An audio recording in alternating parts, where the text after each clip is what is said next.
हम लोगों ने लास्ट क्लास में मोल कॉन्सेप्ट किया था और स्टोइचियोमेट्रिक कैलकुलेशन स्टार्ट की थी, राइट?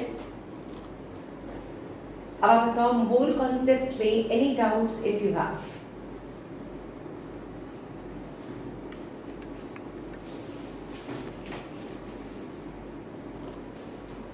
इन मोल कॉन्सेप्ट नो डाउट्स? अब हमारे पास हम स्टोइचियोमेट्रिक कैलकुलेशंस की पहले प्रैक्टिस कर लेते हैं थोड़ी सी, सो दैट आपको ये कॉन्सेप्ट अच्छे से समझ आ जाए. It's very important also. तो आपके पास व्हेनेवर वी सी स्टोइचियोमेट्रिक कैलकुलेशंस, तो इसका मतलब होता है किसी केमिकल रिएक्शन के हिसाब से कैलकुलेट करना, right? So whenever we say stoichiometric calculations, it means we want to calculate the numerical on the basis of a chemical reaction, right? तो आपके पास एक केमिकल रिएक्शन दिया जाता है, उसे बैलेंस किया जाता है और फिर उस रिएक्शन के बेसिस पे हम क्वेश्चन करते हैं. अब इस टॉपिक में सबसे पहले आता है सिंपल स्टोइचियोमेट्री. सिंपल स्टोइचियोमेट्री मतलब वो जो रिएक्शन बहुत ही सिंपल सी है, वन रिएक्टेंट रिएक्शन है और उसको आपने बैलेंस किया और फिर क्वेश्चन को सॉल्व किया, ठीक है? तो पहले मैं करा रही हूँ numericals based on a reaction in which one reactant is there, that is simple stoichiometry, ठीक है? जरा बताओ मुझे, if I have calcium carbonate gives calcium oxide plus carbon dioxide. If this is the reaction, check that whether this reaction is balanced or not. Check करो, क्या ये reaction balanced है? Yes, ma'am. Yes, ma'am. Okay. Now this reaction is balanced out here. अब इस balanced reaction में जो हमने यहाँ लिखा है, इस बैलेंस रिएक्शन में आपको ये दिख रहा है कि 1 mole calcium carbonate gives 1 mole calcium oxide plus 1 mole carbon dioxide. तो जो बैलेंस रिएक्शन है वो आपको बता रही है कि this is 1 mole, again 1 mole and this is again 1 मोल. अब दिस इज अ सॉलिड, तो आप सॉलिड में इसका मास निकाल सकते हो. It comes out to be 40 plus 12 plus 48, यानी इसका मास आ रहा है 100 grams. तो आप कहोगे इसका मतलब 1 mole is 100 grams and this is going to be 40 plus 16, that is equal to 56, and this is going to be 44 grams. तो आप इसको ग्राम्स में भी लिख सकते थे, you can write it in grams also. तो हमने इसको ग्राम्स में लिख लिया, या फिर आप कह सकते हो कि this can be written as 22.4 litres at STP. तो आप इसे 22.4 लीटर्स भी लिख सकते हो at STP, that can also be written over here. तो हम ये कह सकते हैं कि calcium carbonate gives calcium oxide plus carbon dioxide, और इस इक्वेशन में मोल्स की टर्म में ऐसे लिखा जा सकता है, ग्राम्स की टर्म में भी लिख लिया हमने और वॉल्यूम भी लिखा. सॉलिड स्टेट के लिए ये वॉल्यूम की टर्म वैलिड नहीं थी, right?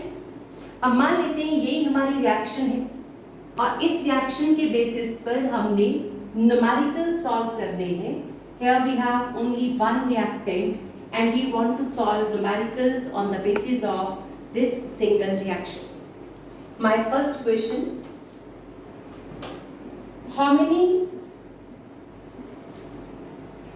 grams of carbon dioxide will be produced on heating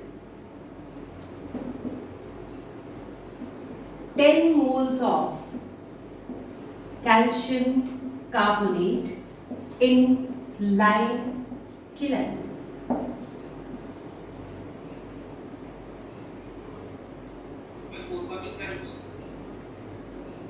correct, बिल्कुल ठीक. अब ये क्वेश्चन किसी एक बच्चे ने यूं ही कर लिया, बस पढ़ते ही हो क्या, कैसे? रीजन इज आपको सिर्फ ये सोचना था कि हमारे पास इक्वेशन क्या है और गिवन वैल्यूज क्या है, what are the given values. बेटे यहाँ गिवन वैल्यूज की बात करें तो आपके पास है 10 मोल और आपको इसके क्या कैलकुलेट करने हैं, ग्राम्स। क्वेश्चन ये है, मैंने आपसे कहा था कि गिवन और नोन ये दो वैल्यूज हमेशा हमारे पास होती हैं। गिवन वैल्यू तो न्यूमेरिकल में लिखी होती है, नोन वैल्यू में कैल्शियम कार्बोनेट का अगर 1 मोल लेते हैं तो कार्बन डाइऑक्साइड कितने ग्राम्स बनेगी, 44 grams. तो 1 mole of calcium carbonate give us 44 grams of carbon dioxide. अब इतना अगर आपको समझ आ गया तो आपका आंसर डायरेक्ट ही था, राइट? तो हम क्या कहेंगे, 1 mole calcium carbonate is going to give us 44 grams of carbon dioxide. तो 10 mole calcium carbonate will give 44 divided by 1 into 10 is 440 grams. तो ये आपका एक आंसर आ गया,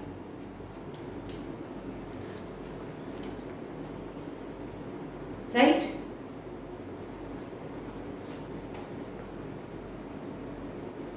समझ आया?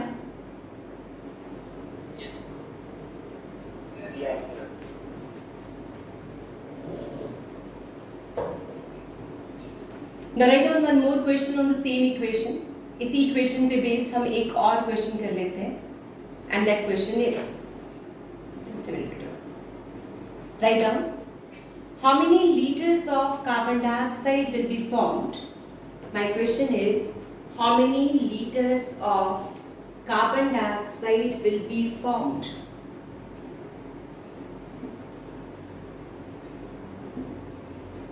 By heating 1 kilogram of calcium carbonate, how many liters of carbon dioxide will be formed by heating 1 kilogram of calcium carbonate? Same reaction, right? Reaction वही है, सिर्फ आपको क्या करना है, क्वेश्चन को सॉल्व करने के लिए you are going to use the technique and the technique is going to be stoichiometry. कितना है?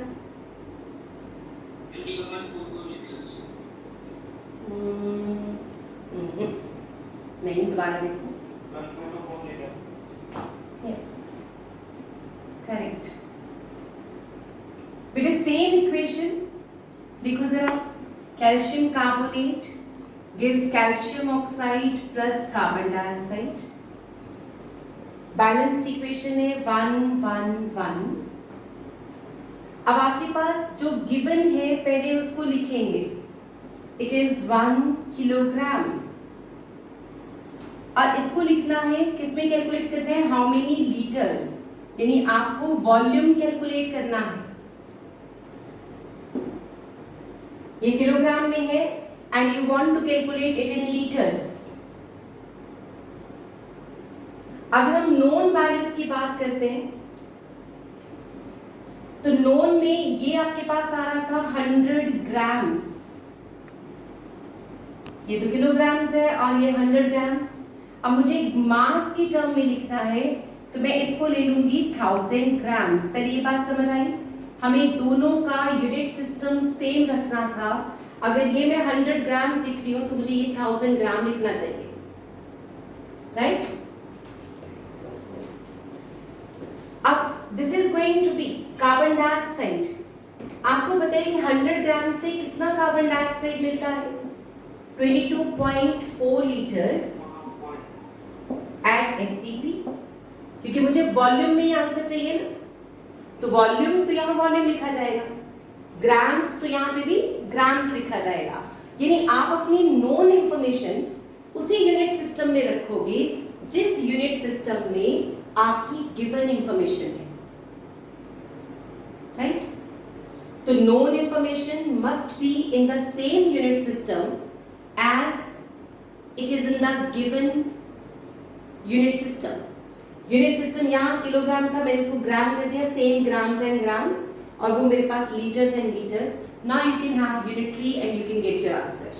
अब आप यूनिटरी मैथ में लगाएंगे तो आपका आंसर आ जाएगा. लिखिए बेटा, 100 grams are going to give us 22.4 liters, or 1 gram will give us 22.4 by 100, and what we are having is 1000 grams. So answer comes out to be 224 liters. Check कर लो बेटा. Any doubt if you have you can ask. यहाँ तक कोई भी doubt है, कोई confusion है? No doubts? समझ आ गया सबको अच्छे से?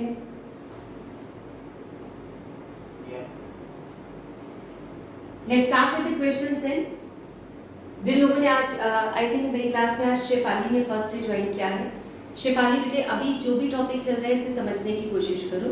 आपका जो पेंडिंग लॉट होगा, जब वो हम पिछला क्लास लेंगे तो आपको अपने आप ही समझ आता जाएगा. तो I have your extra classes later on. Even Amol, आपने भी लेट ज्वाइन किया है. जिन बच्चों ने लेट ज्वाइन किया है उनको थोड़ी बहुत प्रॉब्लम्स आ सकती हैं, तो just take care of that कि हमें अभी जो चल रहा है वो समझ आना चाहिए. पिछला हम धीरे धीरे कर लेंगे. ओके, चलो एक क्वेश्चन लिखते हैं. How many grams of, my question is how many grams of calcium oxide will be produced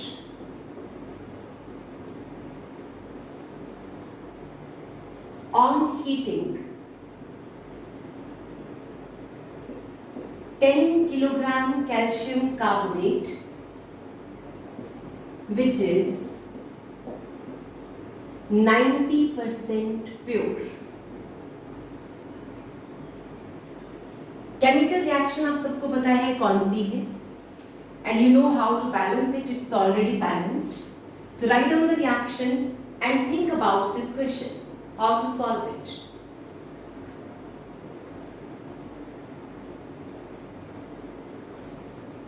start करेंगे.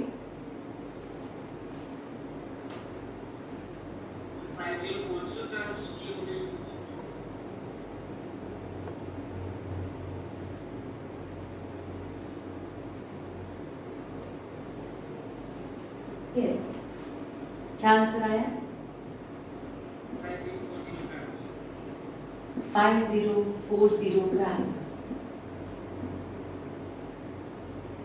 मेरे पास आंसर है 5040 ग्राम्स. ये one of the answer suggested by, I think who suggested this answer, किसने दिया answer? अरमान. Okay, ठीक है बेटा. आपने क्या किया? 10 kilogram, that means 10,000 grams. Here we have 100 grams. ये आपकी नोन इंफॉर्मेशन है और ये हमारी गिवन इंफॉर्मेशन है.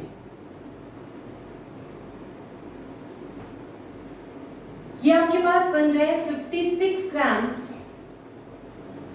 एंड कैल्शियम ऑक्साइड हमें कैलकुलेट करना है कितना बनेगा. यहां तक सबको समझ आया? अब क्वेश्चन को ध्यान से पढ़े तो वहां लिखा हुआ है 90% प्योर. इसका मतलब ये पूरा का पूरा प्योर नहीं है. तो बेटे जब ये प्योर ही नहीं है तो इसका मतलब बाकी इंप्योरिटीज हैं. जो इंप्योरिटीज है वो तो आपको कैल्शियम ऑक्साइड नहीं दे सकती ना. आपको तो जो प्योर कैल्शियम कार्बोनेट है वही कैल्शियम ऑक्साइड दे सकता है. इट मींस जो इंप्योरिटीज हैं those can not give you calcium oxide. तो आपके पास कैल्शियम कार्बोनेट 10 किलोग्राम है जिसका 90% प्योर. तो आप कहोगे 10,000 का 90%, it is going to be 9,000 grams. इसका मतलब हमें कैलकुलेशन 10,000 से नहीं करना है, we are going to calculate on the basis of 9000। ये बात समझ आई सबको? तो अब आपके पास कैलकुलेशंस कैसे होंगी? हम कहेंगे 100 grams of calcium carbonate give us 56 grams, तो 1 will give and 9000 grams will give. So 56 by 100, it is 56 by 100 into 9000. That will be your answer. You can solve it and you will get your answer. ये आ रहा है?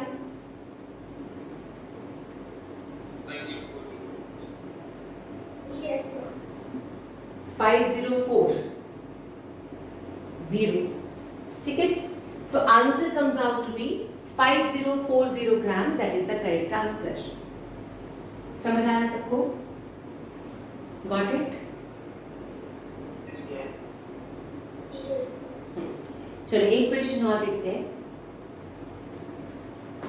Now my question is,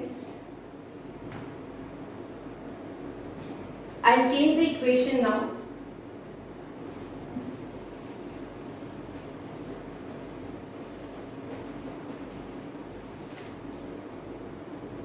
Write down.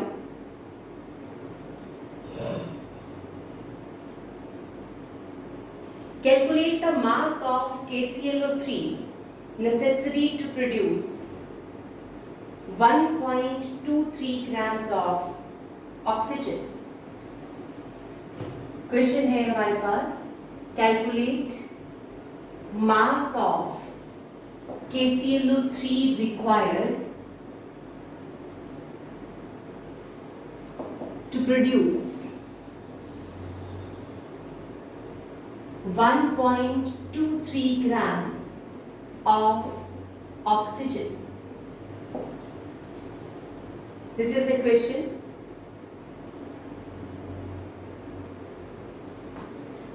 And reaction is KClO3 gives KCl plus O2. Balance this equation and start with the question.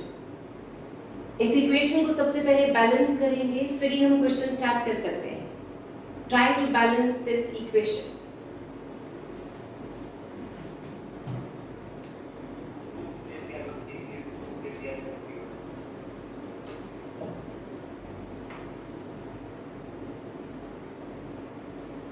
KClO3 gives 2 KCl plus 3 O2.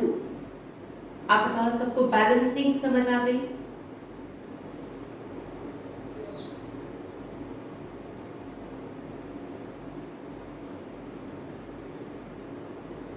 Now this is the balanced equation, and in this balanced equation now what we want to have is, हमें अपने question को solve करना है. ठीक है? सबसे पहले देखो आपके पास गिवन और नोन इंफॉर्मेशन, जरा इसके ऊपर चलते हैं. वो आपसे कह रहे हैं 1.23 gram of oxygen is required, mass of KClO3 you want to know. ये आपका क्वेश्चन है. ये KClO3 आपको कैलकुलेट करना है और ऑक्सीजन का वेट आपको गिवन है. तो नेचुरल अब यहाँ पे जो नोन इंफॉर्मेशन है वो किस में लिखेंगे? ग्राम्स में. 39. Potassium is 39.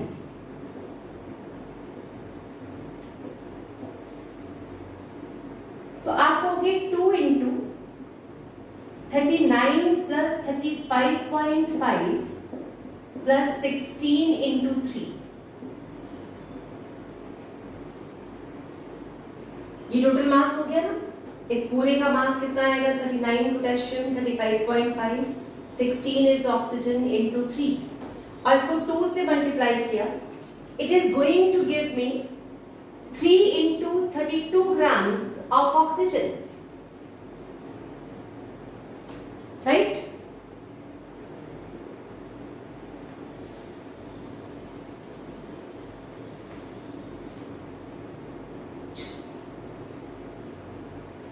तो ये अब आपके पास यूनिटरी क्या होगी?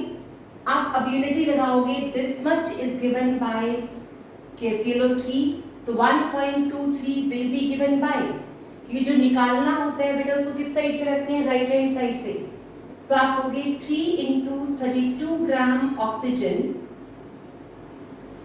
Given by 122.5 into 2 grams of KClO3. So 1 gram will be given by and 1.23 gram will be given by. कितना आंसर है?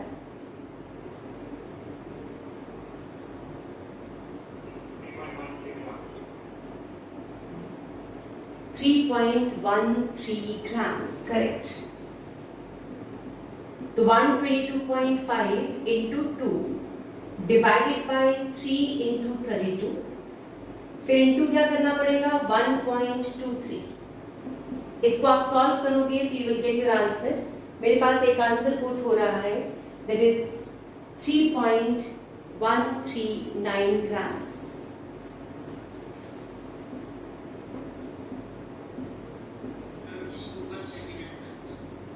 हाँ जी,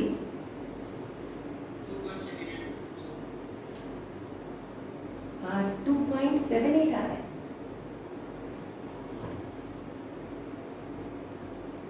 Uh, 3.139 आ रहा है. कैलकुलेशन चेक कर लो बेटा. कैलकुलेशंस में थोड़ा बहुत टाइम लग सकता है, कुछ बच्चों को कैलकुलेशंस में डर भी लगता है, हार्डली मैटर्स. बेटे यहाँ तक भी अगर आप ठीक करते हो तो you will gate 1.5 mark out of 2. तो कैलकुलेशंस के सब्जेक्टिव में नंबर नहीं करते, लेकिन ऑब्जेक्टिव में तो आपके पास हिंट होता है. जैसे मान लो आपके पास 3 आ गया फर्स्ट लेटर, तो एक ही ऑप्शन होगा जिसमें 3 लिखा होगा, तो आप गेस कर जाओगे कि आंसर 3 के आसपास आएगा, राइट. तो calculations is not that big deal. Main important point है कि केमिस्ट्री में कॉन्सेप्ट समझ आना चाहिए, यानी आपको इक्वेशन बनानी आनी चाहिए.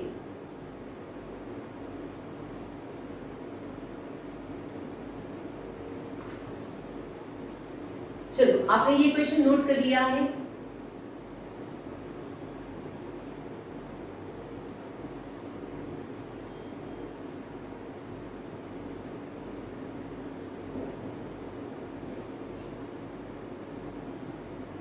My next question is, next question आपके पास बोर्ड पे है. Just try to solve this question. मैंने आपसे कहा है calculate mass of KClO3 required to produce 2.5 moles of KCl.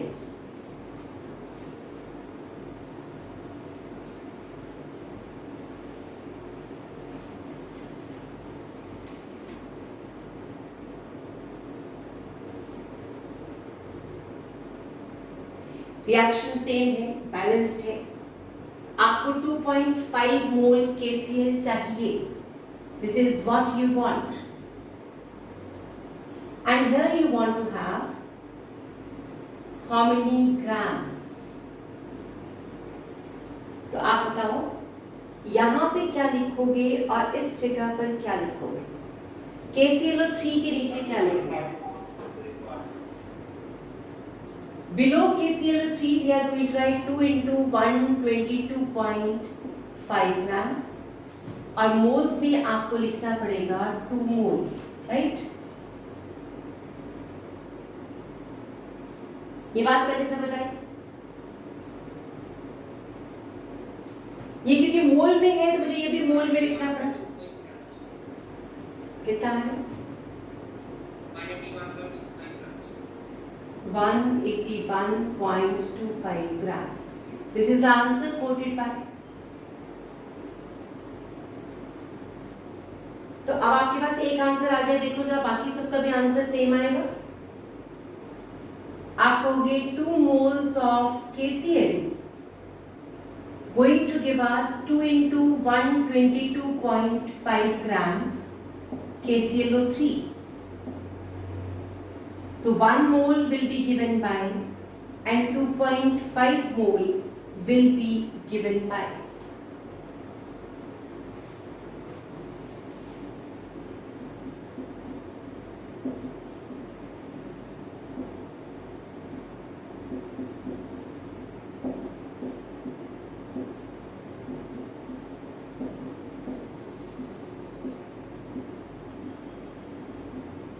122.5 into 2.5, 181 तो नहीं आ सकता बेटे। कैलकुलेशंस चेक करो।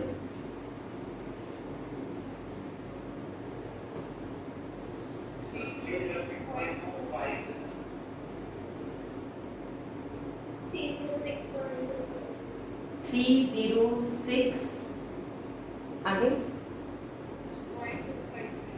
0.25 यार चेक योर आंसर। ओके समझ आया सबको? Any doubt if you have? Clear हो रहा है?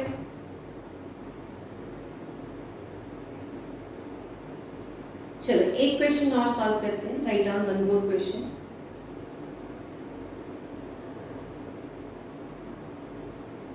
Now question is calculate amount of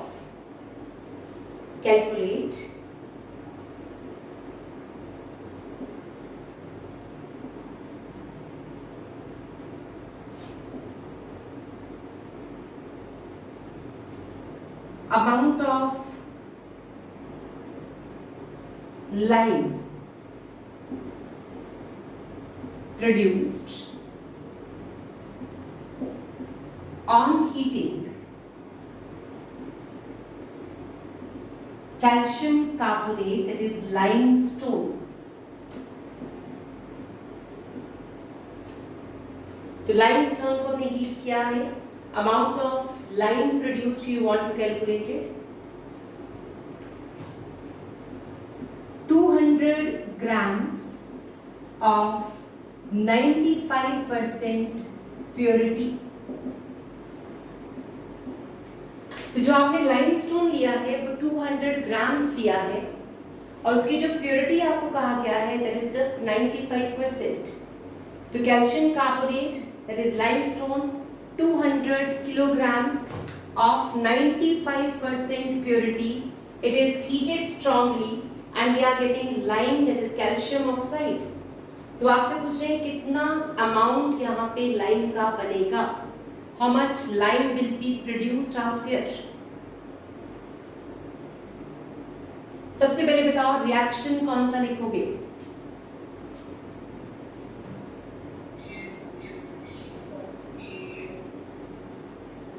Yes, CaCO3 gives CaO plus CO2. So calcium carbonate is going to give us calcium oxide plus carbon dioxide. That is the reaction. Balanced reaction है, आपको उसी reaction के according काम करना है। अब मुझे बताओ calcium carbonate gives calcium oxide plus carbon dioxide.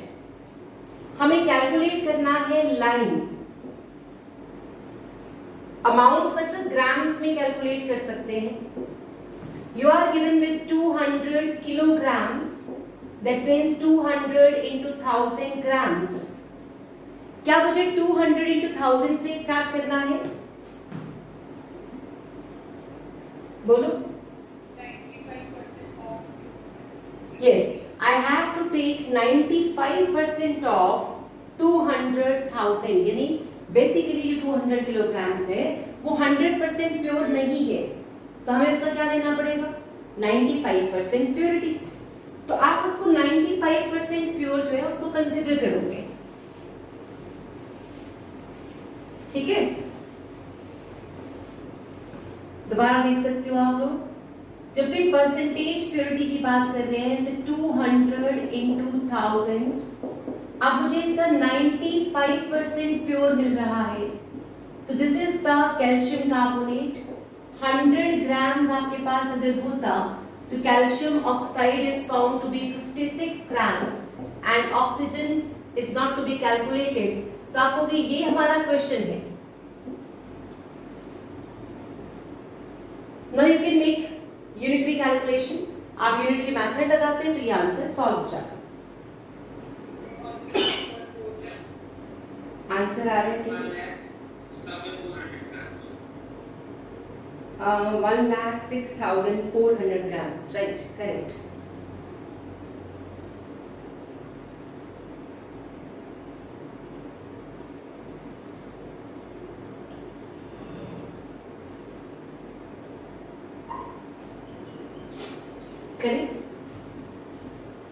100 grams give us 56 grams of calcium oxide.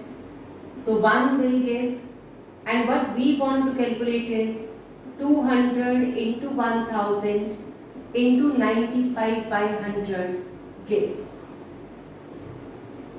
So 56 by 100, 56 by 100 into 200 into 1000 into 95 by 100.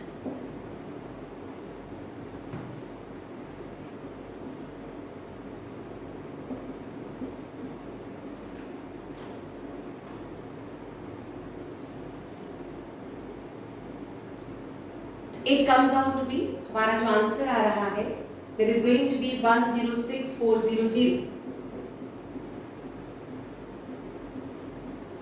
ये बेटे ग्राम्स में आ रहे हैं, हम चाहते तो इसको किलोग्राम्स में कन्वर्ट कर सकते हैं. 106400 kilograms. That would be the correct answer. समझ आया? हिमाक्षी आपका डिस्कनेक्ट हो गया था बेटे, एक बार क्वेश्चन देख लो अच्छे से. वैष्णवी आपका भी थोड़ा लेट ज्वाइन हुआ था, समझ आ रहा है? हाँ जी बच्चे. वैष्णवी,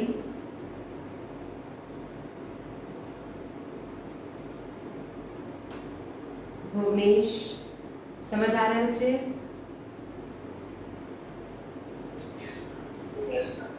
देखो सबसे बड़ी बात ये है, क्योंकि ये मैथमेटिकल कैलकुलेशंस हैं, यूनिटरी मेथड लगाना पड़ता है और यूनिटरी मेथड प्रैक्टिस मांगता है.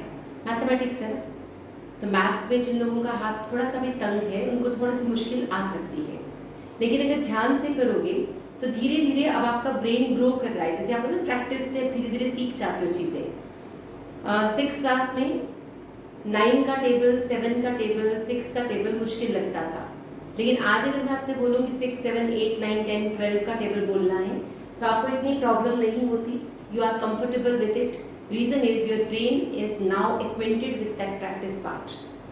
तो जैसे जैसे आपका ब्रेन किसी चीज़ की प्रैक्टिस करता जाता है वो अपने आप ही उसके साथ वेल इक्विप्ड हो जाता है, चाहे वो यूनिटरी कैलकुलेशंस हो, चाहे मैथमेटिकल, चाहे कुछ भी. तो इसलिए जब शुरू में क्वेश्चंस करते हैं तो हो सकता है सारे बच्चे उस क्वेश्चन को एक ही स्पीड पे ना कर पाए. कुछ बच्चे तो एकदम से कर जाएंगे, कुछ नहीं कर पाएंगे, क्योंकि हमारे ब्रेन को मैथमेटिक्स समझने में टाइम लगता है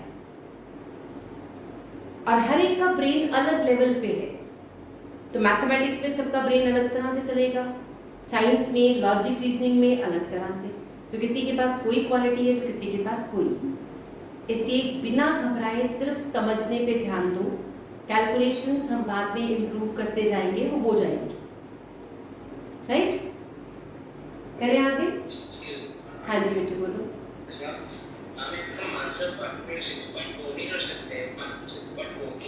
यस लिख सकते हैं बेटे, यहाँ पे कोई आंसर आपको साइंटिफिक लिखने की जरूरत नहीं है. You can write it 106.4 kg लिख सकते. ठीक है. Now this is about your unitary and stoichiometric calculations. अब stoichiometric calculations में हमारे पास अगला पॉइंट आता है. The next topic we have is limiting reagent. Very important topic.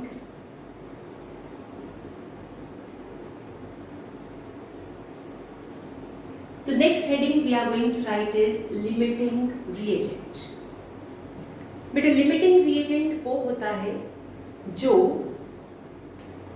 किसी भी रिएक्शन की यील्ड को या प्रोडक्ट फॉर्म्ड को कंट्रोल करता है. तो limiting reagent is something which is going to control the amount of product formed. दोबारा बताती हूँ, ध्यान से समझना. फॉर एग्जाम्पल आपने किचन में गए और आपने चाय बनानी है. सिंपल चाय, सिंपल. चीनी, चाय पत्ती, दूध और पानी, 4 चीजें मिनिमम रिक्वायरमेंट है. कोई मसाला वगैरह हम नहीं डाल रहे. तो 4 चीजें कौन कौन सी चाहिए? चीनी, चाय पत्ती यानी tea leaves, milk and water. तभी आप एक चाय का एक प्याला बना सकते हो, राइट? आप मुझे बताओ, मैंने आपसे भी पूछा बेटा, आपके घर में एट प्रेजेंट कितने लोगों की चाय बन सकती है? तो आप क्या चेक करोगे किचन में? आंखें बंद करके सोचो जरा। क्वांटिटी, किसकी क्वांटिटी चेक करोगे? T leaves, sugar and milk, even water. आप पानी के बारे में चिंतित नहीं हो। आपने किसी ने भी ये नहीं सोचा कि मैं देखूंगा चीनी कितनी है। आपने ये सोचा हो सकता? हाँ जी बच्चे, तो लिमिटिंग रिएजेंट के लिए but we are starting with this example, tea leaves, sugar, milk and water. अब चाय बनाने के लिए आप घर में एंटर करने के बाद किचन में ये चेक नहीं करते कि पानी कितना है, क्योंकि आपको पता है पानी आपके घर में काफी है। You have ample water, tank लगा हुआ है, पानी का टैंक है, टैप में पानी आ रहा है, तो हम पानी के ऊपर फोकस नहीं करते क्योंकि वो हमारा एक्सेस रिएजेंट होता है। That is going to be the excess reagent. तो that is going to be the excess reagent. जो चीज एक्सेस में पड़ी है उससे कोई फर्क नहीं पड़ता। फिर आप देखोगे घर में 5 किलो चीनी है, फिर चाय पत्ती देखी, फिर आपने दूध देखा, आपको लगा चीनी भी बहुत ज्यादा है, चाय पत्ती भी बहुत ज्यादा है, दूध सिर्फ 1 किलो है, तो बताओ चाय कितनी बनेगी? ये कौन डिसाइड करेगा? क्वांटिटी ऑफ मिल्क, क्योंकि दूध सिर्फ 1 ही किलो है, चाय पत्ती चीनी जितनी मर्जी पड़ी हो उससे क्या फर्क पड़ेगा? चाय, अच्छी चाय आपकी कौन डिसाइड कर पाएगा? Now the quantity of milk. तो हम कहेंगे इस टाइम पे आपके घर में दूध जो है यानी मिल्क जो है वो क्या बन गया है? Limiting reagent, right? I will explain again. मान लो एक साइकिल की फैक्ट्री है, ठीक है? अ फैक्ट्री इज देयर जिसमें साइकिल बनाए जाते हैं। और साइकिल कैसे बनते हैं? साइकिल के सारे पार्ट्स अलग अलग बनाए जाते हैं, फिर उनको असेंबल करते हैं तो एक साइकिल क्रिएट होता है। तो साइकिल बनाने के लिए हमारे पास बहुत सारी, एक फैक्ट्री है उसमें बहुत सारे पार्ट्स बन रहे हैं। कहीं पे हैंडल बन रहा है, कहीं पर टायर बन रहे हैं, कहीं पर रिम बनता है, साइकिल की चेन बन रही है, paddles and seat cover, seats, everything. तो सब जगह पे अलग अलग सब लोग अपना अपना काम कर रहे हैं।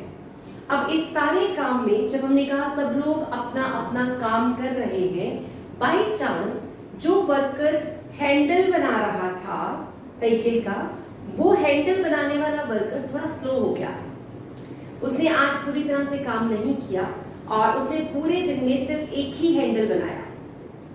रिम जो है वो 200 बन गए हैं, पैडल्स जो है वो 500 बन गए हैं, सीट कवर 40 बन चुके हैं और टायर्स जो है वो 100 बन चुके हैं, लेकिन पूरे दिन में हैंडल सिर्फ एक ही बना।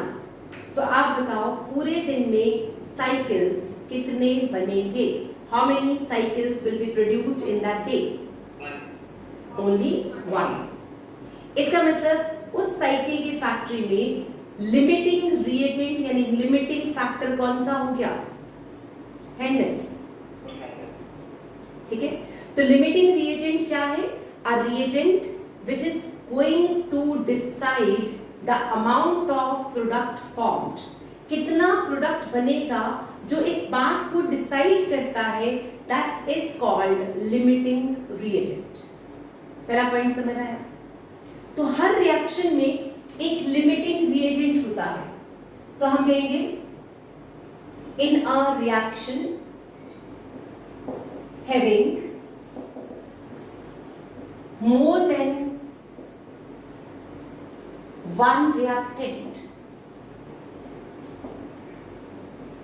जिस भी रिएक्शन में एक से ज्यादा रिएक्टेंट हो, the reagent which is given in lesser quantity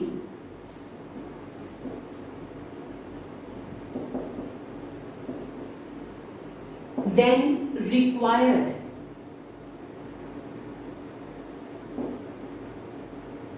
is called limiting reagent.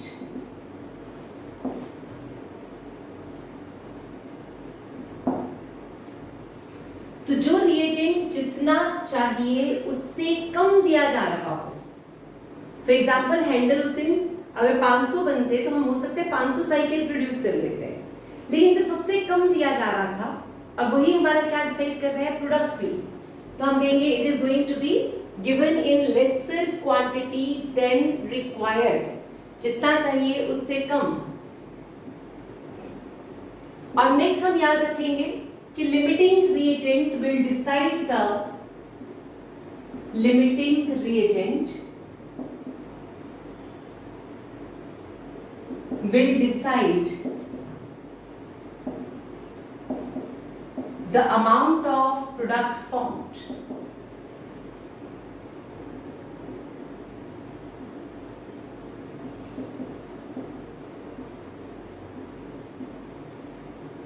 तो लिमिटिंग रिएजेंट ये डिसाइड करते हैं कि कितना प्रोडक्ट बनेगा, कितना बनना चाहिए। तो ये अमाउंट ऑफ प्रोडक्ट को डिसाइड करने वाला रिएजेंट बन जाता है। If reaction is 100% complete, अगर आपकी रिएक्शन पूरी तरह से कंप्लीट हो जाए, limiting reagent will be finished. Reaction में लिमिटिंग रिएजेंट खत्म हो जाएगा। जैसे अगर मान लो आपने उस दिन सारे साइकिल बनाने थे, एक ही हैंडल बना और आपने वो साइकिल बेच दिया, तो आपके पास हैंडल कितने बचेंगे, 0। ठीक है, मान लो उस दिन 2 हैंडल बने होते तो आप 2 साइकिल बनाते, पूरी रिएक्शन कंप्लीट, यानी आपने 2 साइकिल बना दिए, बेच दिए, तो आपके फैक्ट्री में हैंडल्स कितने बचेंगे, 0। तो जो प्रोडक्ट डिसाइड करता है, अगर वो पूरी तरह से रिएक्ट कर जाए तो काम खत्म, फिर रिएक्शन रुक जाएगा। तो जैसे लिमिटिंग रिएजेंट खत्म, रिएक्शन भी रुक जाता है, राइट। तो this is how we understand limiting reagent. Condition ये है वहां पे मिनिमम 2 रिएक्टेंट होने चाहिए, यानी सिंगल रिएक्टेंट वाली जो रिएक्शंस हैं उनमें तो ये कॉन्सेप्ट लगा ही नहीं सकते। तो जो मैंने इससे पहले क्वेश्चंस कराए KClO3 कैल्शियम कार्बोनेट, वहां पे एक ही रिएक्टेंट था। जब एक ही रिएक्टेंट था तो हमने लिमिटिंग रिएजेंट वाला कॉन्सेप्ट नहीं लगाया। अब जरा देखो, for example carbon plus oxygen gives carbon dioxide. मैंने आपको ये 2 मोल दिया है, दिस इज गिवन इंफॉर्मेशन, ये एक्सेस में दिया है। मैंने आपसे पूछा बताओ कार्बन डाइऑक्साइड कितने मोल बनेगी, तो आप कहोगे 2 रिएक्टेंट है, ये एक्सेस में गिवन है, इसका मतलब ये क्या हो गया मेरा लिमिटिंग रिएजेंट, क्योंकि जो एक्सेस में दे रखा है वो तो एक्सेस रिएजेंट हो जाएगा। This is the limiting reagent. बताओ सर कार्बन डाइऑक्साइड कितना बनेगा, how much carbon dioxide will be formed, 2 mole. तो आप कहोगे 1 mole gives 1 mole, 2 mole will give 2 mole. तो आंसर आ गया 2 मोल।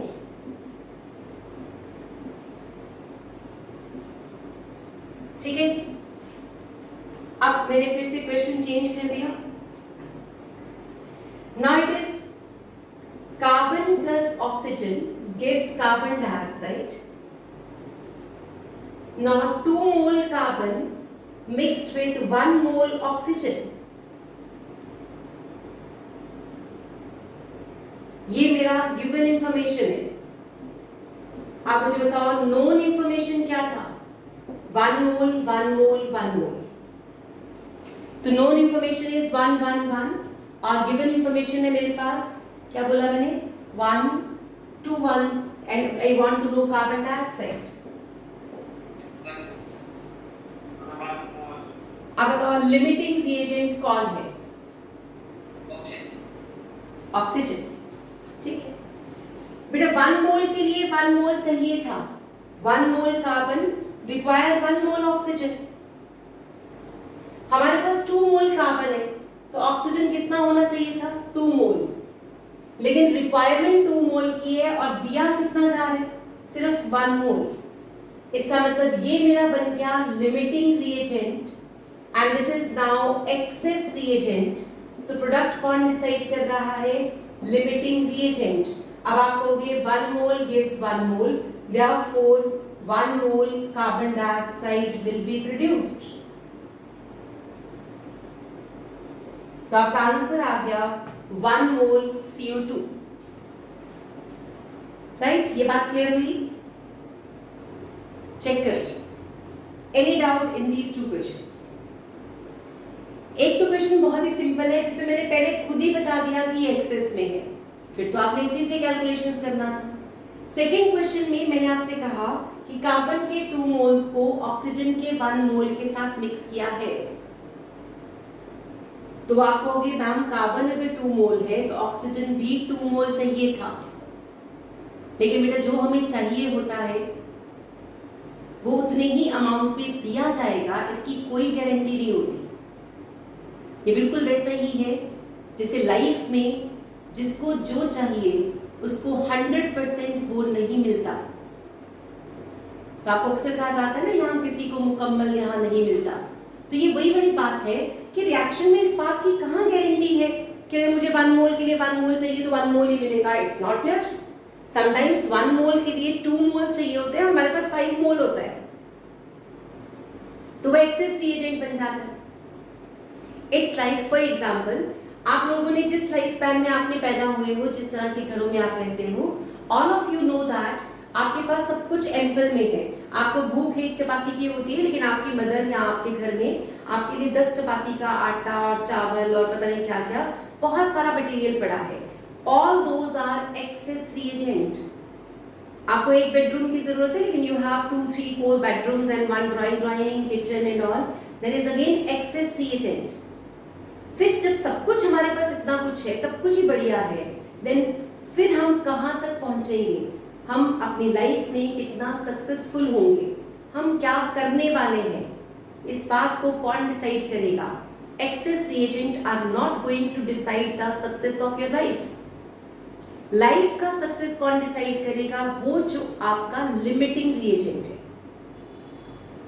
यानी आपकी अपनी एनर्जी, आपका अपना एफर्ट। मान लो आप सोए रहे, सब कुछ एक्सेस में था और आप सोए भी एक्सेस में, और आपने कोई हिम्मत नहीं करी, कभी मेहनत नहीं करी, कभी कोशिश भी नहीं करी मेहनत करने की। You have never planned your life in such a manner. आपने कभी नहीं सोचा कि मुझे उठ के मेहनत करनी चाहिए। तो आप सोचो, जब आप इंग्रेडिएंट ही नहीं डाल रहे हो तो प्रोडक्ट सक्सेस तो नहीं आ सकता। तो सक्सेस क्या एक्सेस रिएजेंट डिसाइड करता है? तो answer is no. This is the reason हम आपको बार बार, पेरेंट्स, टीचर्स आपको बार बार कहते हैं, आप अपनी हिम्मत, आपकी एफर्ट, आपका additional work, homework, exercise, practice, effort डालो, क्योंकि जितना आप अपने लिमिटिंग रिएजेंट को ज्यादा रखोगे, आपका प्रोडक्ट उतना बढ़िया बनेगा। But excess reagents are never going to decide the product of any reaction, any process. ठीक है, ध्यान रखना है हमेशा जो लिमिटिंग फैक्टर है हमारी लाइफ का, वही हमारी फाइनल डेस्टिनेशन डिसाइड करेगा। हम कहाँ पहुंचते हैं लाइफ में, that is always decided by the limiting factor of our life. ठीक है, तो लाइफ में ध्यान रखना चाहिए कौन सी चीज मेरी लिमिटिंग है, जो मुझे लिमिट करती है, यानी कौन सा डर, कौन सी स्ट्रेस, उसको जीत लोगे तो you are definitely leading towards the success. ठीक है, ये बात ध्यान रखनी है और ये लाइफ के ऊपर हमेशा एप्लीकेबल रहती है। Your excess reagents are not going to decide the success of your life, it is the limiting reagent which is going to decide the success point of your life. Okay जी, तो limiting reagent क्या होता है? वो जो कम है या वो जितना चाहिए उससे कम है। अब क्या कहोगे, जो कम दिया है वो हर बार लिमिटिंग होगा? तो आंसर इज नो। अमाउंट पे बात नहीं चल रही है, बात चल रही है जितना चाहिए उससे कम। अगर मान लो मुझे लेट अस सपोज घर में हमें लिमिटिंग रीजन की बात करें तो हम कहेंगे जितना चाहिए उससे कम होना चाहिए ना। मान लो I need 1 cycle and I don't have a cycle, it means मुझे 1 चाहिए था और वो नहीं है, that's why I can't reach 5 kilometres from this distance. in 5 minutes क्योंकि मेरे पास साइकिल नहीं है. So that is the limiting reagent of my life to reach at that 5 kilometer distance from this particular place, particular point. तो वो कहते हैं जितना चाहिए पहले वो देखो कितना चाहिए, फिर अगर उससे कम है तो वो आपका लिमिटिंग रिएजेंट है. ठीक है, तो हम कोई भी काम करते हैं हम अपने पहले लिमिटिंग रिएजेंट को देखते हैं. For example if you want to purchase a house of 1 crore and you have 80 lakhs with you, तो हम कहेंगे 80 lakhs यानी money is the limiting reagent with you. ठीक है, अगर आपके पास पैसा है लेकिन आपको घर ही पसंद नहीं आ रहा, जैसा चाहिए वैसा नहीं आ रहा, it means money is not the limiting reagent, your test is the limiting reagent, क्योंकि आपका टेस्ट जो है वो घर नहीं मिल रहा इसलिए आप नहीं ले पा रहे हो. तो जो भी काम आप करते हो उसको हमेशा डिसाइड कौन करता है? Limiting reagent. ये बात हमेशा याद रखेंगे. अब आपके पास ये पॉइंट दोबारा से पढ़ लेते हैं. In a reaction having more than one reactant, पहली condition. More than one reactant के बाद वो क्या कहते हैं? The reagent which is given in lesser quantity than required. इसका मतलब पहले मुझे रिक्वायरमेंट पता होनी चाहिए और वो कहां से पता चलेगी? From the known values. Known value आपको बताएंगे कि ये रिक्वायरमेंट है, this is the minimum requirement. Given in lesser quantity is called limiting reagent. और लिमिटिंग रिएजेंट जो है वही डिसाइड करता है कि प्रोडक्ट क्या मिलेगा, what is the product form, वो आपका कौन डिसाइड करेगा? Limiting reagent. फिर हम कहते हैं इफ रिएक्शन इज 100% कंप्लीट, अगर प्रोसेस पूरा कंप्लीट हो जाए तो लिमिटिंग रिएजेंट उस प्रोसेस में से खत्म हो जाता है. That will be finished from that process. That is the answer. ठीक है, करें अब क्वेश्चंस. कंसेप्ट क्लियर है? अब न्यूमेरिकल्स करें. Let's start with the question. मेरे पास है 3 gram hydrogen react with 29 grams oxygen. I'll write 3 gram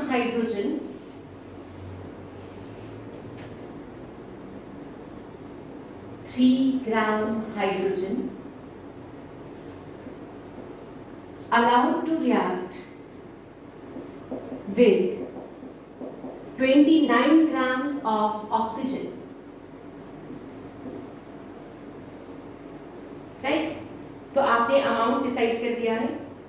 to yield water, इससे हमने वाटर बनाना है. हमारा प्रोडक्ट क्या है? Water. To yield water. My question is, what is the limiting reagent? Oxygen. Okay. Then excess reagent भी लगी जाएगा पता. फिर वो कह रहे हैं how much water will be formed?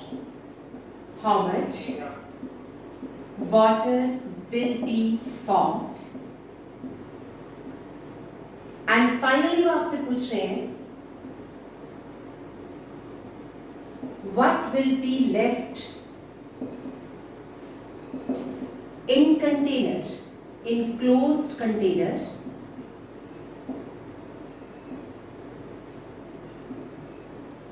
After completion of reaction. Reaction complete जब हो जाएगी तो उस कंटेनर के अंदर क्या बचेगा? What will be left inside that reaction? What is limiting reagent? What is excess reagent?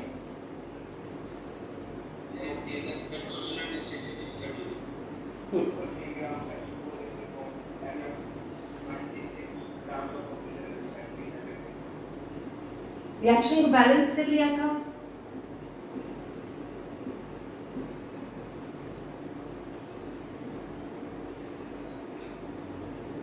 Grams आपको ये गिवन है, ठीक है, और 29 ग्राम्स ये. आप मुझे कह रहे हो oxygen is the limiting reagent. Check कर लो.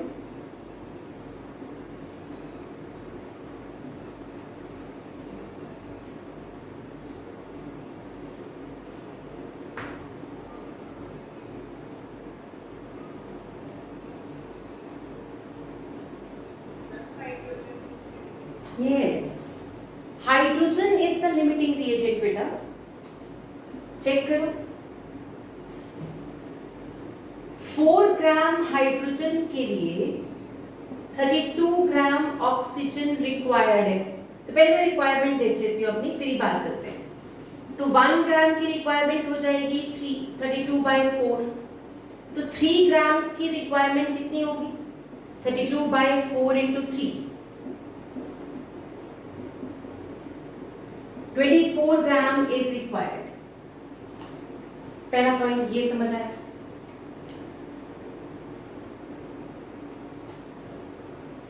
तो required is 24 grams, given is 29 grams. अब बताओ कौन लिमिटिंग है?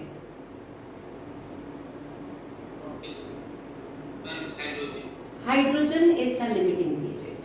बेटा आप कहोगे 24 ग्राम ऑक्सीजन इज रिक्वायर्ड, उसकी जरूरत तो मुझे 24 ग्राम की थी, बट गिवन कितना है? 29 grams. That means oxygen is excess reagent. तो हाइड्रोजन बन गया है लिमिटिंग रिएजेंट। तो आपका पहला आंसर हो गया limiting reagent hydrogen, access reagent oxygen. बहुत ध्यान से बेटा, जैसे मैंने अभी ये क्वेश्चन बताया, ऐसे ही लाइफ में जब आपको लिमिटिंग सोचना पड़ता है तो आप कभी भी बायस्ड होके नहीं सोचोगे, बहुत बैलेंस्ड हो जाओगे तो समझ पाओगे कि लाइफ का लिमिटिंग रिएजेंट कौन सा था। फिर आप किसी का भी अपना लाइफ तो क्या देख पाते हैं, अपने आप को देखना बहुत मुश्किल होता है। हमेशा दूसरों को देखना सबसे आसान है। दिस इज द रीजन हम दूसरों को ही देखते रहते हैं। तो पहले दूसरों को देख के देखो कि कोई आदमी अपनी जिंदगी में कहाँ तक पहुंचा, उसके वहां तक पहुंचने का रीजन उसका लिमिटिंग रिएजेंट ही है, वरना वो उससे ऊपर भी जा सकता था, उससे नीचे भी रह सकता था। ऐसे फिर अपने आप को देखो तो आपको समझ आएगा, लेकिन बायस्ड हुए बिना देखोगे तो समझ आएगा। अगर आपने सिर्फ इसको ऐसे ही देख लिया जैसे अभी किया था 329, फिर आपने से सोचा और गलत सोच लिया तो आंसर तो गलत हो गया ना।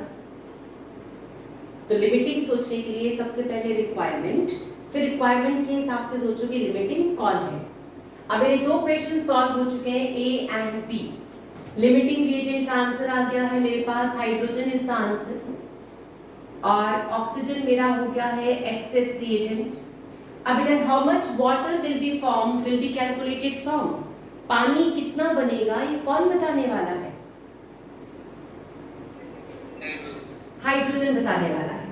It means now we can calculate from hydrogen. तो अब आप हाइड्रोजन वर्सेस वाटर सोचोगे, यानी ये आंसर निकालना है। तो मैं कहूंगी 4 grams is going to give us 2 into 18 grams water. So definitely 1 will give us and 3 grams will give us. That will be the answer. 2 into 18/4 into 3. 2 2s are 4, 9, 27 grams water will be formed.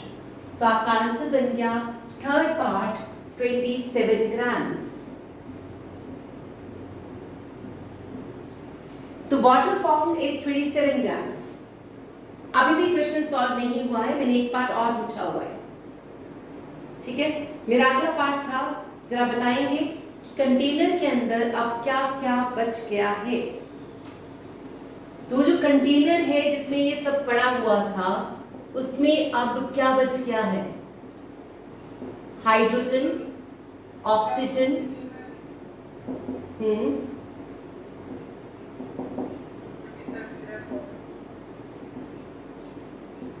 तो 27 ग्राम पानी बचा है, limiting reagent finish हो चुका है। Oxygen कितना बच गया है बेटा? How much oxygen is left?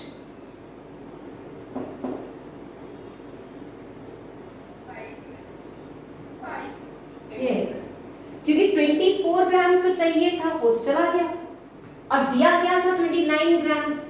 तो आप कहोगे ऑक्सीजन लेफ्ट इज कितना बचा है? गिवन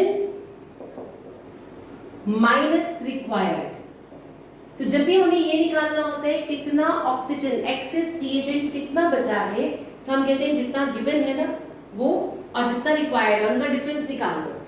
तो given is 29, required is just 24, तो it means 5 gram oxygen is left in the container. उस कंटेनर में 5 ग्राम ऑक्सीजन अभी बचा हुआ है। और लिमिटिंग रिएजेंट हमेशा हर प्रोसेस में बदलते रहते हैं, रिएक्शन जैसे जैसे आगे बढ़ता जाता है लिमिटिंग रिएजेंट बदलते जाएंगे। तो ये हमारा एक क्वेश्चन सॉल्व हो गया, that is about limiting reagent, how to choose it, how to calculate the product and what is left in the container.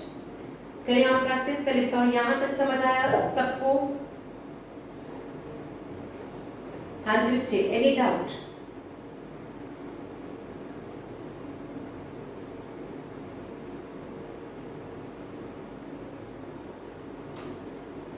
करें आगे क्वेश्चन और?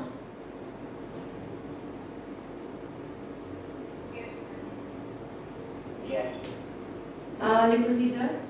100 gram hydrogen is mixed with 100 grams of oxygen. 100 gram hydrogen is mixed with 100 grams of oxygen. Right? दोनों 100 grams है। आपसे पूछे हैं how much water will be formed, यानी यहां तक ही बताना है। 3 parts of the question are there. अब इस क्वेश्चन के सिर्फ 3 पार्ट्स हैं। आपको बताना है how much water will be formed. बहुत आराम से स्टेप बाय स्टेप चलेंगे, इजी क्वेश्चन है। अगर आपको ये नहीं बताना कि एक्सेस कितना बचा है फिर तो जल्दी हो जाएगा ना, एक स्टेप कम है। करो।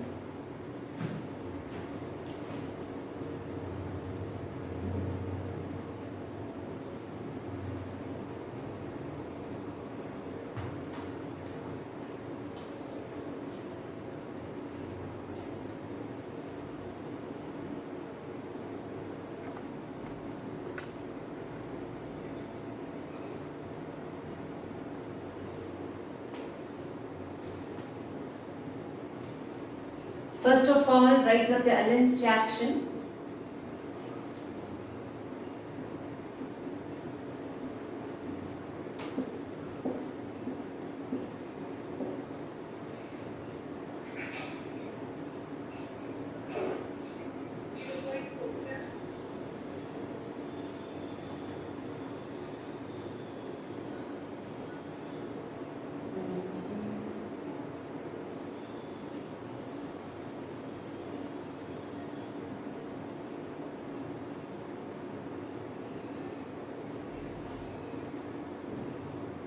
What is the limiting reagent?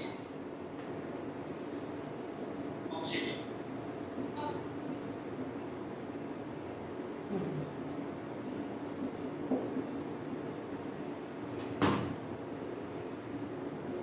100 grams. This is again 100 grams given.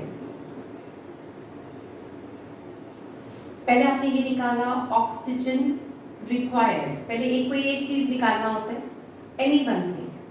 पहले मैं ऑक्सीजन रिक्वायर्ड अगर निकालूंगी तो अभी आपने सॉल्व किया था 4 रिएक्ट विद 32 ग्राम्स, तो 1 and 3, तो यहाँ आया था मेरे पास 24 ग्राम्स। अब मेरे पास यहाँ पे 100 ग्राम्स है, तो रिक्वायरमेंट क्या हो जाएगी?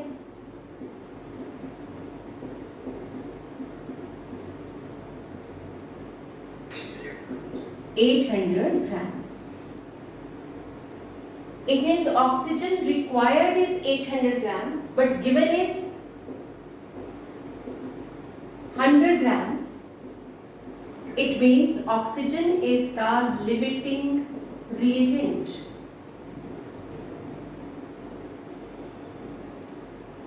अब बेटा ऑक्सीजन से ही प्रोडक्ट डिसाइड करेंगे। अंडरस्टूड है, जब ऑक्सीजन एक लिमिटिंग रिएजेंट है तो product will be finalised only with the help of oxygen. तो अब आप कहोगे 32 gram oxygen is going to give us 2 into 18 grams of water, right? 1 will give, तो आपके पास 100 gram oxygen will give 2 into 18 by 32 into 100, 16, तो 900 by 8,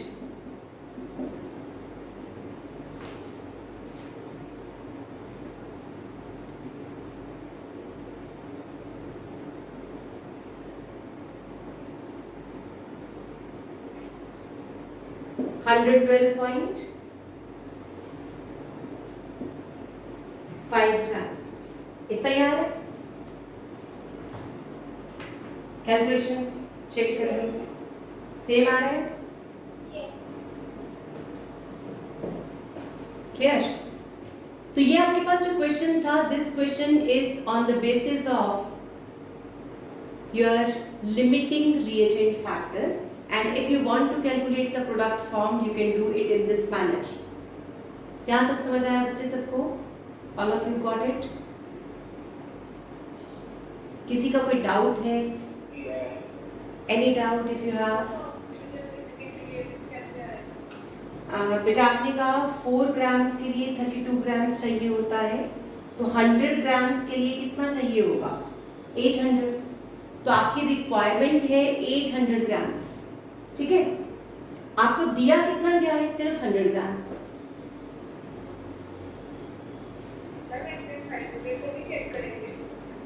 जब एक चीज चेक करोगे ना तो दूसरा अपने आप ही एक्सेस में आ जाएगा.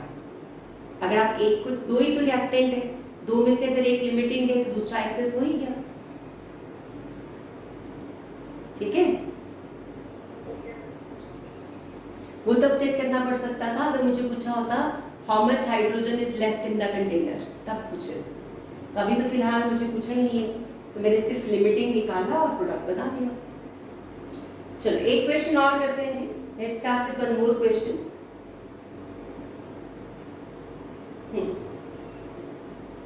Right down. How many grams of magnesium oxide will be formed? How many grams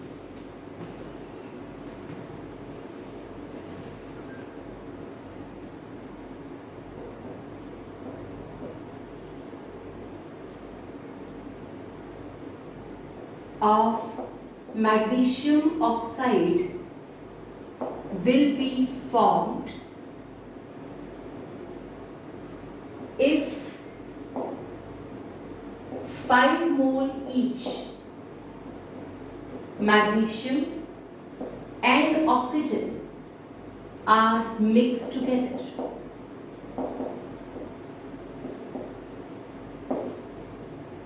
Reaction is magnesium plus oxygen gives magnesium oxide. This is the reaction. Balance करेंगे और फिर ही सॉल्व कर सकते हैं.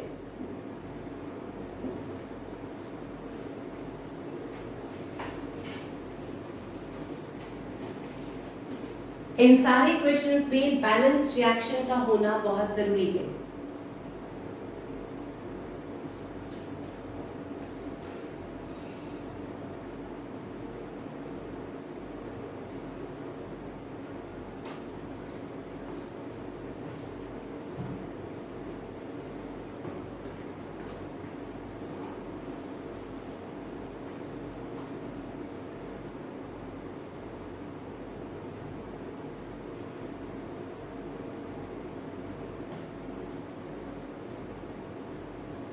Which one is the limiting reagent?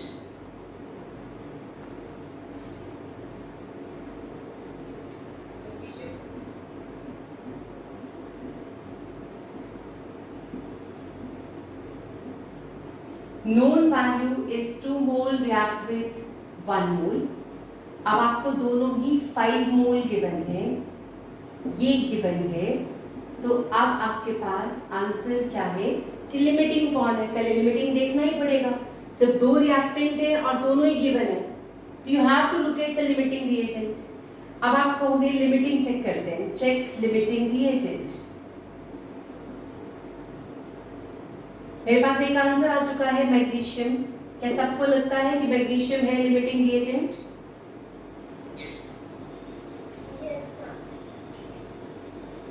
आपको ये समझ आता है 2 मैग्नीशियम रिएक्ट विद 1 O2, तो नेचुरल है 5 magnesium will react with 1/2 into 5. It means 2.5 mole oxygen चाहिए था. This is required. जब आपकी रिक्वायरमेंट 4.5 की है, आपको भी गिवन तो ज्यादा है. गिवन इज 5 मोल. दस ऑक्सीजन क्या हो गया, एक्सेस रिएजेंट। तो बेटा ये आपका एक्सेस रिएजेंट आ गया। तो oxygen is the excess reagent. अब हमें क्या करना है, now we want to calculate कि हमारा प्रोडक्ट क्या है। तो प्रोडक्ट कैलकुलेशन के लिए किससे स्टार्ट करते हैं, we will calculate with the help of limiting reagent. तो आप लिमिटिंग रिएजेंट से आंसर कैलकुलेट कर सकते हो। आप बताओ मैग्नीशियम टू एमजीओ निकालूं कि ऑक्सीजन टू एमजीओ,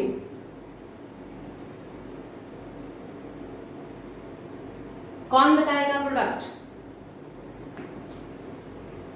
मुझे प्रोडक्ट कौन बताएगा, ऑक्सीजन की मैग्नीशियम, मैग्नीशियम। लिमिटिंग रिएजेंट आपका कौन है, मैग्नीशियम। आप जब कह रहे हो आपका ऑक्सीजन एक्सेस रिएजेंट है तो डेफिनेटली बेटा मैग्नीशियम क्या हो गया, लिमिटिंग रिएजेंट। तो product will be explained bye the limiting reagent. अब आप कहोगे magnesium plus oxygen gives 2 MgO, balanced equation है। तो आपके पास है 5 मोल। तो magnesium is the limiting reagent. मेरा आंसर 2 से आ रहा है सॉल्व। 2 gives 2, तो 1 will give 1, तो 5 will give 5। इसका मतलब 5 मोल मैग्नीशियम, हाँ जी,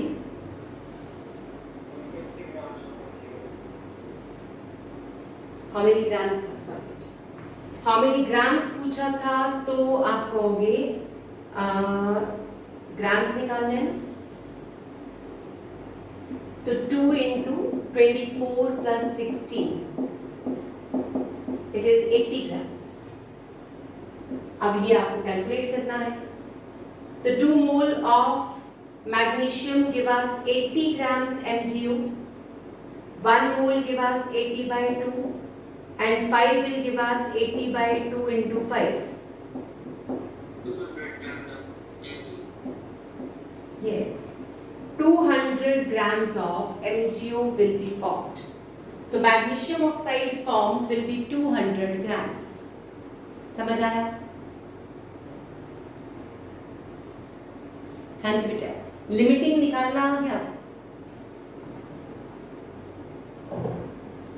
बिना लिमिटिंग रिएजेंट के प्रोडक्ट नहीं बता सकते, ये तो पक्की बात है, गारंटीड है।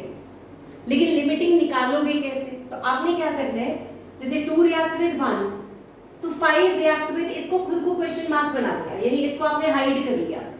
अब निकालो कितना आता है। जो आपने निकाला वो आपकी रिक्वायरमेंट है और देने वाले ने आपको 5 दे दिया है।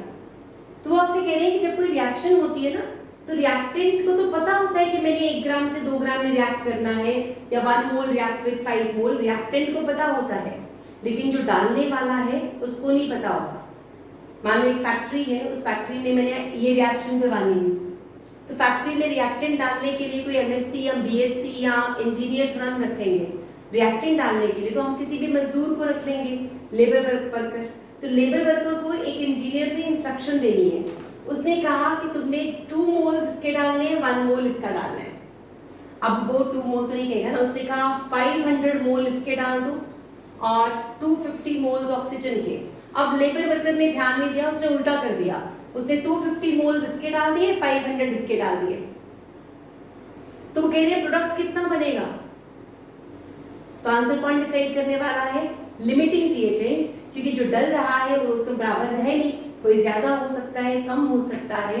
Accordingly you will decide the limiting first and then you will get the product formed. तो इंजीनियर्स का काम होता है आपने क्या ऐड किया उसके बेसिस पे कैलकुलेशंस करना।